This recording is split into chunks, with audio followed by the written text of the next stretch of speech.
Everyone, welcome to प्रयास UPPCS. Friends, आज की वीडियो में हम बात करेंगे ये भारतीय संविधान के विकास और इसके संक्षिप्त इतिहास की।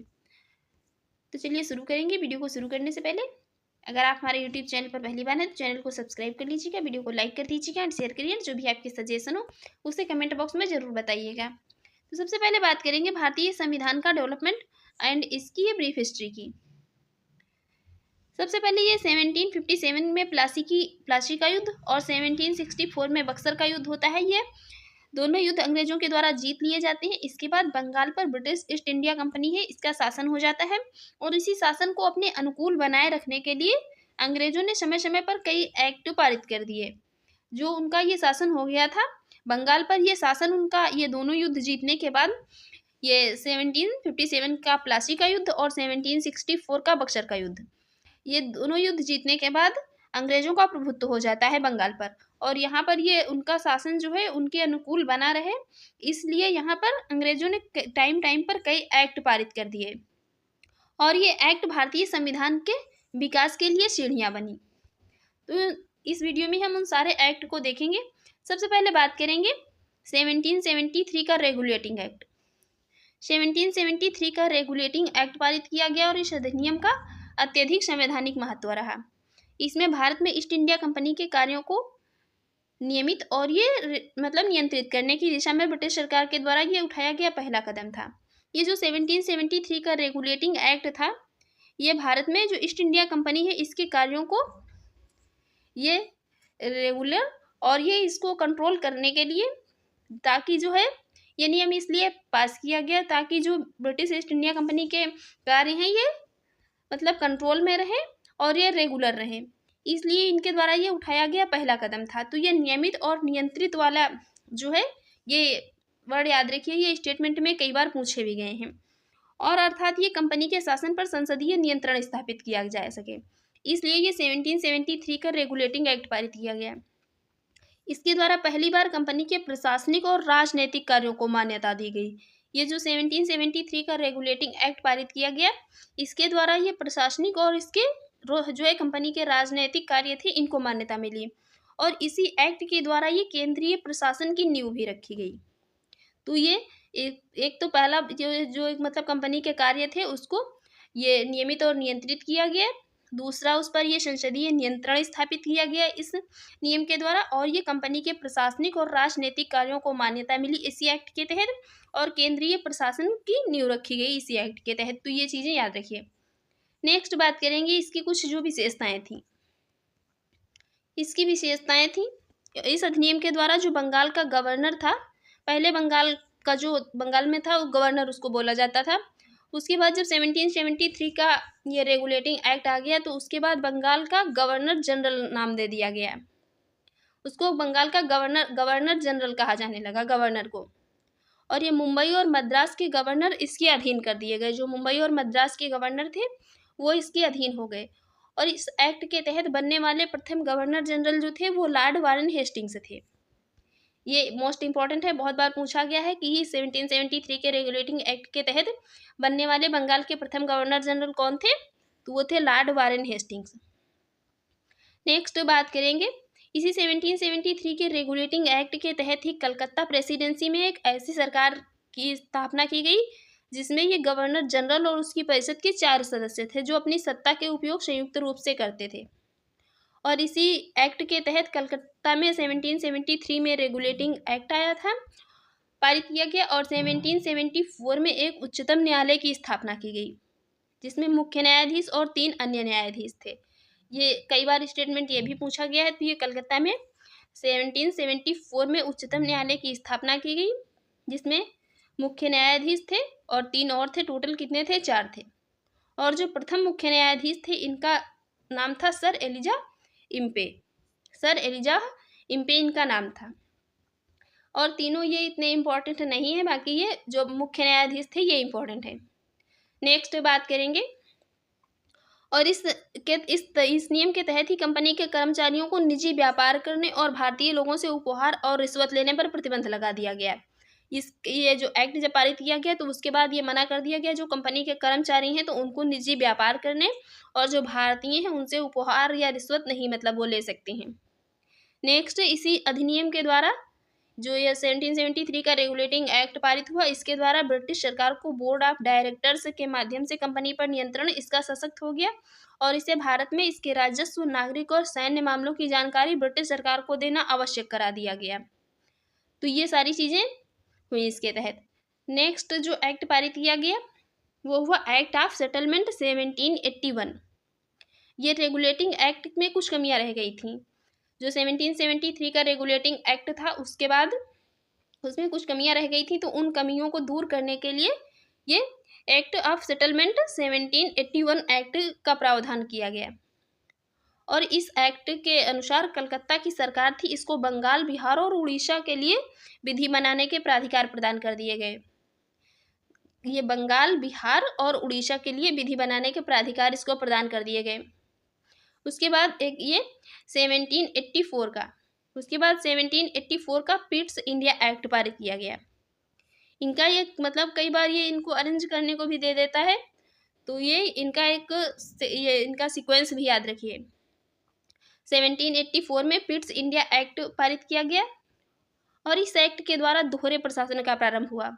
जब ये 1784 का पिट्स इंडिया एक्ट पारित हुआ, इसके द्वारा ये दोहरे प्रशासन का प्रारंभ हुआ। इसमें बोर्ड ऑफ डायरेक्टर्स और ये व्यापारिक मामलों के लिए बोर्ड ऑफ कंट्रोलर, ये राजनीतिक मामलों के लिए ये नियुक्त किए गए। नेक्स्ट एक्ट जो पारित हुआ वो था 1793 का चार्टर अधिनियम। अब चार्टर अधिनियम आने शुरू हो गए। जो 1793 का चार्टर अधिनियम आया, इसके द्वारा नियंत्रण बोर्ड के सदस्यों तथा कर्मचारियों के वेतनादि को भारतीय राजस्व में से देने की व्यवस्था की गई।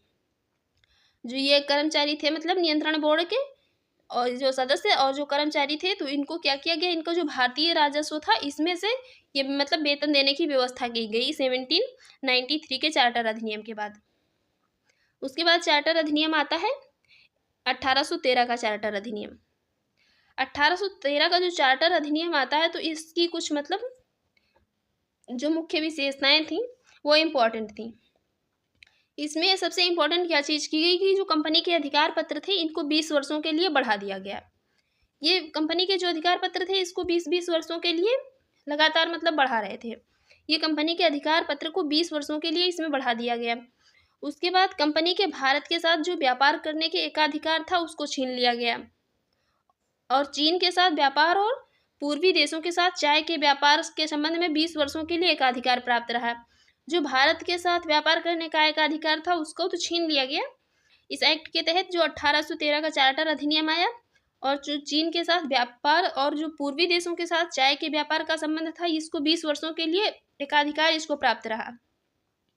नेक्स्ट बात इसमें करेंगे, इसमें और क्या क्या चीज़ें जो इम्पोर्टेंट रहीं उसमें। इसके बाद ये 1813 से पहले ईसाई पादरियों को भारत में आने की आज्ञा नहीं थी। 1813 से पहले जो था, तो जो ईसाई पादरी थे उनको भारत में आने की आज्ञा नहीं थी, क्योंकि जब ये 1813 वाला चार्टर अधिनियम आया, इसके द्वारा जो ईसाई पादरी थे इनको आज्ञा प्राप्त हो गई, ये भारत में इनको आने की सुविधा मिल गई। अब ईसाई ये पादरी जो थे ये भी भारत में आने लगे, इनको भी भारत में आने की सुविधा मिल गई। नेक्स्ट उसके बाद 1833 का चार्टर अधिनियम आया। 1833 का चार्टर अधिनियम आया। इस अधिनियम की जो मुख्य विशेषताएं थी उसमें कंपनी के जो व्यापारिक अधिकार थे ये पूर्णतः समाप्त कर दिए गए। कंपनी के जो व्यापारिक अधिकार थे इनको पूरी तरह से समाप्त कर दिया गया और कंपनी के कार्य ब्रिटिश सरकार की ओर से जो है तो ये मात्र भारत का शासन करना रह गया। अब ब्रिटिश कंपनी का जब ये 1833 का चार्टर एक्ट आया, तो जो व्यापारिक अधिकार थे ये पूर्ण रूप से समाप्त करके और कंपनी का कार्य ब्रिटिश सरकार की ओर से मात्र भारत का शासन करना रह गया और बंगाल के गवर्नर जनरल को अब भारत का गवर्नर जनरल कहा जाने लगा। पहले जो ये बंगाल का गवर्नर जनरल कहा जाता था, यहाँ पर एक मतलब पॉइंट इंपॉर्टेंट है, इसलिए हम इसको कई बार जो है मतलब रिपीट कर रहे हैं, क्योंकि 1800 ये कई बार पूछा गया है कि बंगाल के गवर्नर जनरल को भारत का गवर्नर जनरल किस अधिनियम के तहत कहा जाता था गया था, तो ये 1833 का चार्टर अधिनियम आया था इसी के तहत। इसी चार्टर अधिनियम के तहत बम्बई तथा मद्रास की परिषदों की विधि निर्माण शक्तियों को वापस ले लिया गया और जो विधिक परामर्श हेतु गवर्नर जनरल की परिषद में थी, इसमें ये विधि सदस्य के रूप में चौथे सदस्य को इसमें शामिल कर दिया गया। और इसी अधिनियम के तहत भारत में दास प्रथा को विधि विरुद्ध घोषित कर दिया गया। जो भारत में ये मतलब स्लेवरी सिस्टम था, इसको विधि विरुद्ध घोषित कर दिया गया। और ये 1843 में 1843 में इसका उन्मूलन कर दिया गया दास प्रथा का। ये कई बार मैचिंग में पूछा गया है कि दास प्रथा का एक तरफ ये दे देता है दास प्रथा, दूसरी तरफ डेट दे देता है। तो ये कब 1843 में दास प्रथा का उन्मूलन कर दिया गया। और इस अधिनियम के ये धारा 87 के तहत कंपनी के अधीन पद धारण करने के लिए किसी व्यक्ति को धर्म, जन्म स्थान, मूल, वंश या रंग के आधार पर अयोग्य न ठहराए जाने का उपबंध किया गया इसमें। इसके बाद ये गवर्नर जनरल की परिषद के राजस्व थे, मतलब ये गवर्नर जनरल की परिषद को राजस्व के संबंध में पूर्ण अधिकार प्रदान करते हुए गवर्नर जनरल को संपूर्ण देश के लिए एक ही बजट तैयार करने का अधिकार दे दिया गया। और भारतीय कानूनों का वर्गीकरण किया गया था। इस कार्य के लिए विधि आयोग की नियुक्ति की व्यवस्था की गई। और ये 1834 में लॉर्ड मैकाले की अध्यक्षता में प्रथम विधि आयोग का गठन किया गया। प्रथम विधि आयोग का गठन कब किया गया? तो ये 1834 में किया गया और लॉर्ड मैकाले की अध्यक्षता में। अध्यक्षता किसने की थी? लॉर्ड मैकाले ने। नेक्स्ट बात करेंगे, उसके बाद ये 1853 का चार्टर अधिनियम आता है। 1853 का चार्टर अधिनियम आता है। इसके द्वारा जो सेवाओं में नामजदगी का सिद्धांत था, इसको समाप्त कर दिया गया और महत्वपूर्ण पदों को प्रतियोगी परीक्षाओं के आधार पर भरने की व्यवस्था कर दी गई। जो ये मतलब नाम वाली व्यवस्था थी, इसको नाम वाले सिद्धांत की इसको समाप्त कर दिया गया। इसको समाप्त करके अब क्या हो गया? अब मतलब यहाँ पर कंपटीशन होने लगा, एग्जाम होने लगा और प्रतियोगी परीक्षाओं के आधार पर भरने की व्यवस्था की गई। इसके बाद 1854 में मैकाले समिति की नियुक्ति की गई और इसी अधिनियम ये 1853 के चार्टर अधिनियम के द्वारा गवर्नर जनरल की परिषद के विधायी और प्रशासनिक कार्यों को अलग कर दिया गया। अब यहाँ पर जो इसके विधायी परिषद के जो विधायी और प्रशासनिक कार्य थे, इनको अलग अलग कर दिया गया। इसके तहत परिषद में 6 नए पार्षद जोड़े गए, जिन्हें विधान पार्षद कहा गया। नेक्स्ट जो अधिनियम आता है वो था 1858 का चार्टर अधिनियम। 1858 का ये भारत शासन अधिनियम। इस अधिनियम की जो विशेषताएं थी, उसमें भारत का शासन कंपनी की से लेकर ब्रिटिश क्राउन के हाथों में सौंप दिया गया। भारत का जो शासन था, ये कंपनी से लेकर के किसके? ब्रिटिश क्राउन के हाथों में चला जाता है। और भारत में मंत्री परिषद की व्यवस्था की गई। 15 सदस्यों की भारत परिषद का सृजन हुआ, जिसमें 8 सदस्य ब्रिटिश सरकार तथा 7 ही सदस्य कंपनी के निदेशक मंडल द्वारा इसमें नियुक्त किए गए। और भारतीय मामलों पर ब्रिटिश संसद का सीधा नियंत्रण स्थापित किया गया। मुगल सम्राट के पद को समाप्त कर दिया गया और इस अधिनियम के द्वारा बोर्ड ऑफ डायरेक्टर्स तथा बोर्ड ऑफ कंट्रोल को समाप्त कर दिया गया। भारत में शासन संचालन के लिए ब्रिटिश मंत्रिमंडल में एक सदस्य के रूप में भारत के राज्य सचिव की नियुक्ति की गई। अब वो अपने कार्यों के लिए ब्रिटिश संसद के प्रति उत्तरदायी होता था। भारत के प्रशासन पर इसका संपूर्ण नियंत्रण था। उसी का ये वाक्य अंतिम होता था कि चाहे वह नीति के विषय में हो या अन्य ब्योरों के विषय में हो। भारत के गवर्नर जनरल जो थे, तो ये भारत के गवर्नर जनरल का नाम बदल करके अब वायसराय कर दिया गया। ये मतलब सारी चीज़ें यहाँ पर इंपॉर्टेंट नहीं थी, इसलिए हमने इतनी इनको ज़्यादा डिटेल में नहीं डिस्कस किया। और ये 1858 का जो भारत शासन अधिनियम था, इसी के तहत अब ये जो भारत के गवर्नर जनरल था, इसका नाम बदल करके अब वायसराय कर दिया गया। अब इसका नाम बदल कर वायसराय कर दिया जाता है। और ये जो जनरल लॉर्ड कैनिंग थे, ये गवर्नर जनरल एवं प्रथम वायसराय थे। ये उस समय जो है क्या थे? अंतिम मतलब ये इस समय के गवर्नर जनरल और गवर्नर जनरल लॉर्ड कैनिंग जो थे, ये अंतिम गवर्नर जनरल और प्रथम वायसराय थे। ये लास्ट गवर्नर जनरल हुए और प्रथम वायसराय हुए कौन? Lord Canning. नेक्स्ट बात करेंगे, उसके बाद अधिनियम आता है कौन सा? 1861 का। 1861 का भारत परिषद अधिनियम आता है। इस अधिनियम की विशेषताएं जो नहीं, उसमें गवर्नर जनरल की कार्यकारिणी परिषद का विस्तार किया गया और विभागीय प्रणाली का प्रारंभ हुआ। ये किसके द्वारा? लॉर्ड कैनिंग के द्वारा किया गया। विभागीय प्रणाली का प्रारंभ किसके द्वारा? लॉर्ड कैनिंग के द्वारा किया गया। गवर्नर जनरल को पहली बार ये अध्यादेश जारी करने की शक्ति प्रदान की गई। ऐसी अध्यादेश की अवधि मात्र 6 महीने होती थी। और गवर्नर जनरल को बंगाल, उत्तर पश्चिमी सीमा प्रांत और पंजाब में विधान परिषद स्थापित करने की शक्ति प्रदान की गई। इसके द्वारा कानून बनाने की ये प्रक्रिया में भारतीय प्रतिनिधियों को शामिल करने की शुरुआत हुई और वायसराय कुछ भारतीयों को यह विस्तारित परिषद में गैर सरकारी सदस्यों के रूप में नामांकित कर सकता था। उसके बाद ये 1862 में लॉर्ड कैनिंग ने 3 भारतीय, ये बनारस के राजा और पटियाला के महाराजा और सर दिनकर राव को विधान परिषद में मनोनीत किया। नेक्स्ट बात करेंगे ये 1873 का अधिनियम। 1873 का अधिनियम, इस अधिनियम के द्वारा यह उपबंध किया गया कि ईस्ट इंडिया कंपनी को किसी भी समय भंग किया जा सकता है। अभी 1873 का जो अधिनियम आया, इसके द्वारा ये उपबंध किया गया जो ईस्ट इंडिया कंपनी है इसको किसी भी समय भंग किया जा सकता है। 1 जनवरी 1884 को ईस्ट इंडिया कंपनी को औपचारिक रूप से भंग कर दिया गया। उसके बाद ये कई शाही उपाधि अधिनियम, ये वाला मोस्ट इंपॉर्टेंट है, ये बहुत पूछा गया है। शाही उपाधि अधिनियम 1876, इस अधिनियम के द्वारा गवर्नर जनरल की केंद्रीय कार्यकारिणी में 6ठे सदस्य की नियुक्ति कर उसे लोक निर्माण विभाग का कार्य सौंपा गया। और ये 28 अप्रैल 1876 में एक घोषणा के द्वारा महारानी विक्टोरिया को भारत की सामग्री नियुक्त किया गया। यह क्वेश्चन इंपॉर्टेंट है, ये भी बहुत बार पूछा जाता है कि महारानी विक्टोरिया को भारत की सामग्री कब नियुक्त किया गया या कब घोषित किया गया, तो कभी है 28 अप्रैल 1876 को। नेक्स्ट बात करेंगे ये 1892 का भारत परिषद अधिनियम। 1892 का भारत परिषद अधिनियम, इस अधिनियम की जो मुख्य विशेषताएं थी उसमें अप्रत्यक्ष चुनाव प्रणाली की शुरुआत होती है। इसमें ये 1892 के अधिनियम, भारत परिषद अधिनियम के तहत ये अप्रत्यक्ष चुनाव प्रणाली की शुरुआत होती है। और जो राजस्व और व्यय अथवा बजट पर बहस करने तथा ये कार्यकारिणी से प्रश्न पूछने की शक्ति प्रदान कर दी जाती है 1892 के भारत परिषद अधिनियम के तहत। नेक्स्ट अधिनियम जो आता है तो ये आता है 1909 का भारत परिषद अधिनियम, या इसको मार्ले मिंटो सुधार अधिनियम भी कहते हैं। ये भारत परिषद अधिनियम या मार्ले मिंटो सुधार अधिनियम कहते हैं। इसमें पहली बार ये मुस्लिम समुदाय के लिए पृथक प्रतिनिधित्व का उपबंध किया गया। इसमें पहली बार ये मुस्लिम समुदाय जो था इसके लिए ये पृथक प्रतिनिधित्व का उपबंध किया गया।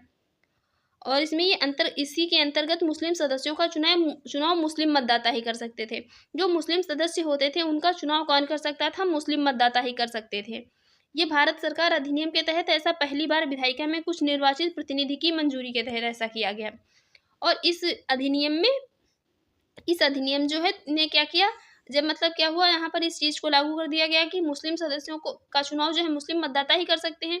तो इस अधिनियम जो है तो ये जो सांप्रदायिकता थी इसको वैधानिकता प्रदान कर दी। ये मार्ले मिंटो सुधार अधिनियम जो था, ये मार्ले मिंटो सुधार अधिनियम 1909, इसने क्या किया, इसने ये जो सांप्रदायिकता थी इसको वैधानिकता प्रदान की। और लॉर्ड मिंटो को सांप्रदायिक निर्वाचन के जनक के रूप में जाना गया। जो लॉर्ड मिंटो थे उनको ये सांप्रदायिक निर्वाचन के जनक के रूप में जाना गया। और इसके तहत जो नेक्स्ट चीज़ें थी उसमें यहाँ पर ये चीज़ें इतनी इंपॉर्टेंट नहीं है। इसके तहत एक ये चीज़ इंपॉर्टेंट है कि इसमें ये पहली बार बजट पर विवाद करने और सार्वजनिक हित के विषयों पर प्रस्ताव पेश करने और पूरक प्रश्न पूछने और मत देने का अधिकार मिला था। ये चीज़ यहाँ पर इंपॉर्टेंट है, इसको याद रखिए। नेक्स्ट बात करेंगे इसमें 1909 में ये लॉर्ड मार्ले इंग्लैंड में और भारत के राज्य सचिव थे और लॉर्ड मिंटो ये भारत के वायसराय थे। लॉर्ड मार्ले ये कौन थे? तो ये इंग्लैंड में भारत के राज्य सचिव थे। और लॉर्ड मिंटो कौन थे? ये भारत के वायसराय थे। और भारत में ब्रिटेन के सभी संवैधानिक प्रयोगों में से सबसे कम समय तक चलने वाला अधिनियम कौन था? तो ये 1909 का भारत परिषद अधिनियम या मार्ले मिंटो सुधार अधिनियम ही था। नेक्स्ट बात करेंगे 1919 का भारत शासन अधिनियम। इसको ये मांटेग्यू चेम्सफोर्ड सुधार भी कहा जाता है। इसकी भी जो विशेषताएं थी, इसमें जो चीज़ें इंपॉर्टेंट थी उसको देखेंगे। केंद्र में ये 1919 के भारत शासन अधिनियम के तहत क्या किया गया? केंद्र में द्विसदनात्मक विधायिका की स्थापना की गई। अब द्विसदनात्मक विधायिका क्या थी? इसमें ये प्रथम राज्य परिषद तथा दूसरी केंद्रीय विधानसभा परिषद की स्थापना की गई। और राज्य परिषद के सदस्यों की संख्या कितनी थी? 60 थी, जिसमें कितने 34 निर्वाचित होते थे। उनका कार्यकाल 5 वर्षों का होता था। और केंद्रीय विधानसभा के राज्यों की संख्या कितनी? 144 थी, जिसमें से 104 निर्वाचित तथा 40 मनोनीत होते थे। और इनका जो कार्यकाल था ये कितने दिनों का था? इनका कार्यकाल जो था तो ये कार्यकाल इनका 3 वर्षों का था। इनका कार्यकाल 3 वर्षों का था और दोनों सदनों के अधिकार समान थे। इनमें सिर्फ एक जो डिफरेंट ये था कि बजट पर स्वीकृति प्रदान करने का अधिकार निचले सदन को था। बजट पर जो स्वीकृति प्रदान करने का अधिकार ये किसको दिया गया था, ये निचले सदन को दिया गया था। और प्रांतों में द्वैध शासन प्रणाली का प्रवर्तन किया गया था। प्रांतों में द्वैध शासन के जनक कौन थे, तो ये लियोनस कार्टिस थे। कौन थे, लियोनस कार्टिस थे। इसमें लियोनस कार्टिस ये जनक थे प्रांतों में द्वैध शासन के। और इस योजना के अनुसार ही प्रांतों में ये प्रांतीय विषय थे, इनको 2 उपवर्गों में डिवाइड किया गया, जिसमें आरक्षित तथा हस्तांतरित। नेक्स्ट बात करेंगे, इसमें ये चीज़ें इतनी इम्पोर्टेंट नहीं है, बाकी जो चीज़ इम्पोर्टेंट है उसको देखेंगे हम। और इसी अधिनियम के तहत भारत सचिव को अधिकार दिया गया कि वह भारत में महालेखा परीक्षक की नियुक्ति कर सकते हैं। इसी अधिनियम के तहत ये क्या किया गया, ये भारत में सचिव को ये अधिकार दिया गया कि वह भारत में महालेखा परीक्षक की नियुक्ति कर सकते हैं। और इस अधिनियम ने ही भारत में एक लोक सेवा आयोग के गठन का प्रावधान किया। अब भारत में एक लोक सेवा आयोग का गठन हो जाता है। ये 1926 में ली आयोग, जो कि ये 1923-1924 की में एक ये ली आयोग बना था। इसकी सिफारिश पर सिविल सेवकों की भर्ती के लिए केंद्रीय लोक सेवा आयोग का गठन किया गया। अब यहाँ पर ये सिविल सेवकों के लिए लोक सेवा आयोग का गठन तो कर दिया जाता है। और इसी अधिनियम के अनुसार वायसराय की कार्यकारी परिषद में 6 सदस्यों में से 3 सदस्यों का भारतीय होना आवश्यक था। इसने सांप्रदायिक आधार पर सिखों, भारतीय ईसाइयों, आंग्ल भारतीयों और यूरोपियों के लिए भी पृथक निर्वाचन के सिद्धांत को इसने विस्तारित कर दिया। अब जो भी भारतीय ईसाई थे, सिख थे, और जो आंग्ल भारतीय थे और यूरोपीय थे, उनके लिए भी पृथक निर्वाचन के सिद्धांत को विस्तारित कर दिया गया। इसके बाद इसमें ये पहली बार केंद्रीय बजट को राज्यों के बजट से अलग कर दिया गया। अब पहली बार इस अधिनियम के तहत क्या किया जाता है, ये केंद्रीय बजट को क्या किया जाता है, राज्यों के बजट से इसको अलग कर दिया जाता है। और इसके अंतर्गत ये एक वैधानिक आयोग का गठन किया जाता है, जिनका कार्य 10 वर्ष बाद जांच करने के बाद अपनी रिपोर्ट प्रस्तुत करना था। उसके बाद यहाँ पर और इस अधिनियम में ही केंद्रीय विधानसभा में वायसराय के अध्यादेश जारी करने की शक्तियों को निम्न रूप में बनाए रखा गया, जिसमें ये क्या था, कुछ विषयों से संबंधित विधेयकों को विचारार्थ प्रस्तुत करने के लिए उसकी पूर्व अनुमति आवश्यक थी। उसे भारतीय विधानसभा द्वारा पारित किसी भी विधेयक को वीटो करने या सम्राट के विचार के लिए आरक्षित करने की शक्ति थी। ये कुछ प्रावधान किए गए थे, तो ये बाकी प्रावधान ये पूछे नहीं गए हैं, ये इतने इंपॉर्टेंट नहीं है। नेक्स्ट बात करेंगे इसमें मॉन्टेग्यू जेम्सफोर्ड सुधार या भारत शासन अधिनियम 1919 के द्वारा भारत में पहली बार महिलाओं को वोट देने का अधिकार मिला। ये फैक्ट मोस्ट इंपॉर्टेंट है, याद रखिए। ये पूछा जा सकता है भारत में पहली बार महिलाओं को वोट देने का अधिकार कब मिला था, तो ये मॉन्टेग्यू जेम्सफोर्ड सुधार या भारत शासन अधिनियम 1919 में। और उस समय इंग्लैंड के प्रधानमंत्री कौन थे, तो ये लॉर्ड जॉर्ज थे। जो इंग्लैंड के प्रधानमंत्री थे वो थे लॉर्ड जॉर्ज। नेक्स्ट बात करेंगे 1935 का भारत शासन अधिनियम। 1935 का भारत शासन अधिनियम जो था, यह साइमन कमीशन की रिपोर्ट के पर आधारित था। ये साइमन कमीशन की जो रिपोर्ट थी इस पर आधारित था। और ये 1935 के अधिनियम में ये 321 अनुच्छेद और 10 अनुसूचियाँ थीं, क्योंकि यहाँ भारतीय संविधान में यहाँ से बहुत सारी चीज़ें ली गई हैं, उसको हम आगे पढ़ेंगे। तो ये जो 1935 का भारत शासन अधिनियम था, इसमें कितने 321 अनुच्छेद और 10 अनुसूचियाँ थीं। और इसकी जो विशेषताएं थीं, उसमें इनकी विशेषताएं देख लेते हैं कौन कौन सी थी। इसमें पहली थी अखिल भारतीय संघ की विशेषता थी पहली इसकी। इसमें ये 11 ब्रिटिश प्रांतों और 6 कमिश्नर के जो 6 चीफ कमिश्नर थे, उनको ये क्षेत्रों और देशी रियासतों से मिलकर बनना था, जो ये स्वेच्छा से संघ में सम्मिलित हो सके, जो कि स्वेच्छा से अपनी इच्छा से संघ में सम्मिलित हों।